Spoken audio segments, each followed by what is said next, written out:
नमस्कार, मी स्नेहा तुमचं सगळ्यांचं स्वागत करते. चला तर मग आज मला पुन्हा एक प्रश्न आला. तो प्रश्न असा की शेतकऱ्यांना कर्जमाफी द्यायला पाहिजे का? त्यांना कर्जमाफीची खरंच गरज आहे का? हा प्रश्न मला नेहमीच पडतो. तर मला वाटलं की मी आज हा प्रश्न माझ्या डायरेक्टर साहेबांना विचारावा. नक्की सर, तुम्ही सुचवा, काय म्हणता? शेतकऱ्यांना कर्जमाफी द्यायला पाहिजे की नाही? शेतकऱ्याला कर्जमाफी द्यायला पाहिजे का, हा प्रश्न आहे. कॉन्ट्रोवर्शियल प्रश्न आहे. बरोबर बरोबर. मी जर म्हणलं की नाही तर जे शेतकरी कर्जमाफीची वाट पाहत आहे त्यांच्यासाठी आपण वाईट ठरू. बरोबर. आणि मी जर म्हणलं की द्यायलाच पाहिजे तर मग जे लोक रेग्युलर शेतीचं कर्ज भरतात त्यांच्यासोबत हा अन्याय होईल. 100% बरोबर. हां, कारण आतापर्यंत सरकारने जेवढ्या कर्जमाफी दिल्या आहे याच्यामध्ये काय झालं की जो कर्जदार, शेतकरी कर्जदार ज्यांच्याकडे शेतीचं लोन असतं, ज्यांनी ती गोष्ट रेग्युलर भरली, बरोबर, त्याला या गोष्टीचा कधीच फायदा झाला नाही. म्हणजे कुठल्याचा? कर्जमाफीचा नाही. नाही, मुळातच कधी नाही झाला. आणि जो व्यक्ती कर्ज थकीत ठेवतो त्याला ह्या कर्जमाफीचा फायदा होतो. तर त्याच्यामुळे काय झालं की सरकारच्या या धोरणामुळे जे थकीत कर्जदार आहेत ना त्यांना एक प्रकारे वाव मिळायला लागला. म्हणजे त्या लोकांचं कसं होत आहे की ते कर्ज घेतात, बरोबर, मग बँकेत त्याचं परतावा करत नाहीत. पीक होत नाही अशातला भाग नाही.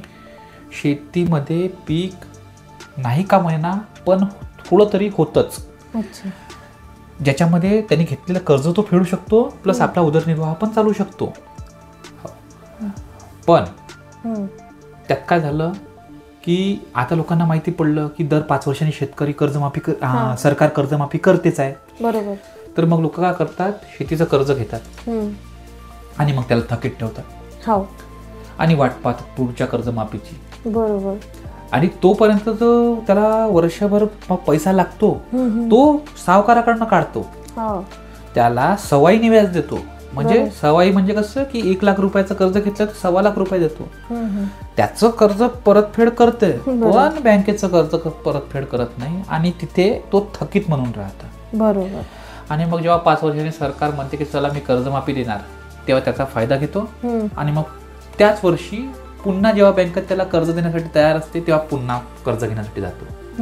आता याचा तो फायदा घेतोय पण त्यात मध्ये नुकसान होतंय जो रेग्युलर कर्ज भरतोय त्याचं. बरोबर. रेग्युलर जो कर्ज घेणारा जो शेतकरी आहे तो कर्ज शेतीचं याच्यासाठीच घेतो की त्याला ते कमी व्याजदरात मिळतं. बरोबर.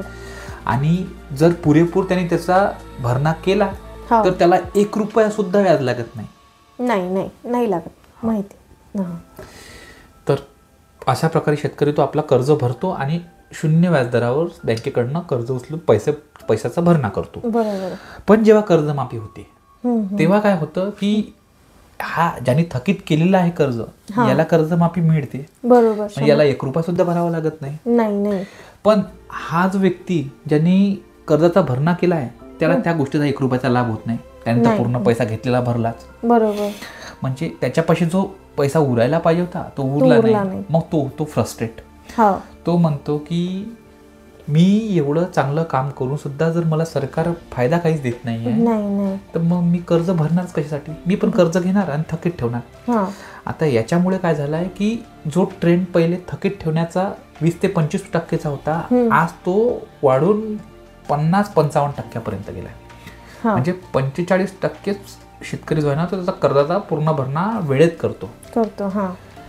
आता यांनी काय होतंय की बँका कुठनं तरी कर्ज देतात. बरोबर. आणि ते कुठनं कर्ज देतात, बँकाचा जो बिझनेस करण्याचा मॉडेलच तसा असतो की लोकांकडनं ज्या ठेवी त्या घेतात त्याच्यावरनच ते बाकीच्यांना कर्ज वाटतात. बरोबर. आता हे कर्जाची परतफेडच नाही झाली आणि 5 वर्ष सरकारकडून पैसा येण्याची जर वाट पाहत राहिलो तर या 5 वर्षात जे नुकसान होतंय त्याच्यामुळे जो पैसा अडलेला आहे त्याचा नुकसान होतं की ज्यांनी डिपॉझिट केला आहे त्याच्यापर्यंत तो पोहोचण्यासाठी. बरोबर. बँक त्यांना देणारच पण शेवटी बँका ज्या कर्ज देणार आहेत त्या सरकारीच आहेत.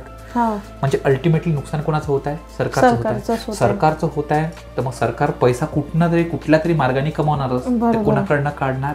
आपल्या सर्वसामान्यांकडनं, म्हणजे तुमच्यासारख्या शेतकऱ्याकडनंच. बरोबर.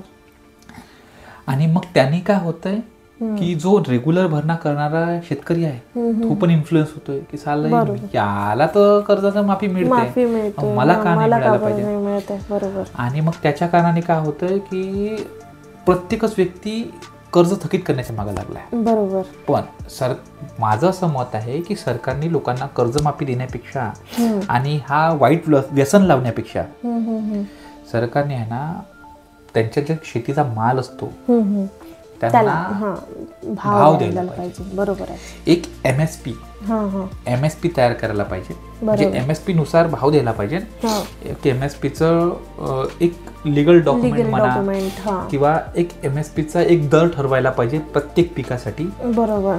आणि जेव्हा त्या शेतकऱ्याचा माल पिकणार आणि तो मार्केटला जाणार, बरोबर, त्याच्यानंतर जर तो माल MSP मध्ये ठरवलेल्या दराच्या पेक्षा जास्त जर खपत असेल तर ठीक, पण जर MSP ने ठरवलेल्या दराच्या जर तो कमी खपत असेल तर जो डिफरन्स आहे म्हणजे जी तफावत आहे तफावत सरकारने द्यायला पाहिजे. बरोबर, 100%. यात काय होईल की सरकारचं नुकसान पण होणार नाही आणि शेतकऱ्याला पण फायदा होईल. आणि हे ज्या फालतूच्या स्कीम्स दिलेल्या आहेत ना मग म्हणजे किसान सन्मान निधी, आता ही लाडकी बहीण काढली मदत सरकारने, बरोबर, तर ह्या गोष्टी थांबून जर सरकारने अशा पद्धतीनं जर मदत केली ना तर मी म्हणतो कदाचित शेतकऱ्यांची जी काय म्हणतो आपण परिस्थिती आहे ना ती सुधारणार.